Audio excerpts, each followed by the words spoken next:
Avec les débats publics et la médiatisation grandissante sur la notion d'islamisme, la distinction entre les différents courants de l'islam devient plus difficile. Parmi ceux-ci, nous pouvons en discerner trois qui prônent un engagement plus politique de l'islam. Un premier courant axé sur la politique avec les frères musulmans datant des années 20. L'individu participe à la volonté de réinstaurer par des moyens légaux un califat islamique. En suivant le second, le tabligh, l'individu y trouve une dimension sociale. Enfin, le troisième courant, le salafisme, avec son interprétation rigoriste de l'islam, répond à la recherche de l'individu qui souhaiterait revenir à l'islam des origines.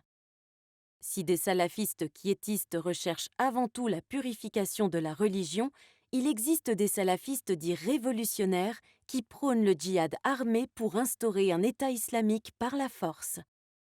Aujourd'hui, discerner les manifestations de la radicalisation est un enjeu majeur et très complexe, parce qu'il n'existe pas de portrait robot d'un individu radicalisé.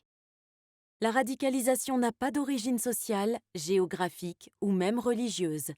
On peut cependant discerner quelques dénominateurs communs. Ce sont généralement des individus jeunes, moins de 30 ans, à la recherche d'un idéal, de normes et d'autorité. 45% d'entre eux sont des nouveaux convertis. Ces personnes présentent des facteurs de risque liés à leur environnement, mais aussi à leur personnalité individuelle. Pour tenter de repérer les personnes radicalisées, nous pouvons distinguer deux démarches. La première repose sur la détection des facteurs de risque chez un individu. On tente alors de repérer les éléments de fragilité dans la trajectoire de vie d'un individu, soit liés à la socialisation, comme par exemple des épisodes de vie difficiles, voire traumatisants, ou une fragilité du lien familial. Ou alors, ces éléments de fragilité sont liés à la personnalité. Il peut être alors question du mal-être identitaire ou d'une fascination pour les conduites à risque. La deuxième démarche pour le repérage de la radicalisation chez un individu est de se baser sur les indicateurs de basculement, c'est-à-dire des changements progressifs dans la vie d'une personne pouvant traduire l'installation d'un processus de radicalisation. On peut les organiser en 4 catégories d'indicateurs graduels. Les indicateurs perceptibles, comment arborer des signes visibles différents de son attitude afin d'exprimer son identité ou appartenance. Ce sont des changements qui peuvent être notés et discutés avec la personne, mais pas forcément inquiétés. Les indicateurs préoccupants.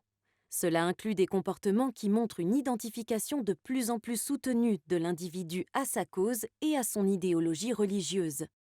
Ainsi, il peut s'isoler de son entourage et développer une sympathie pour les thèses conspirationnistes.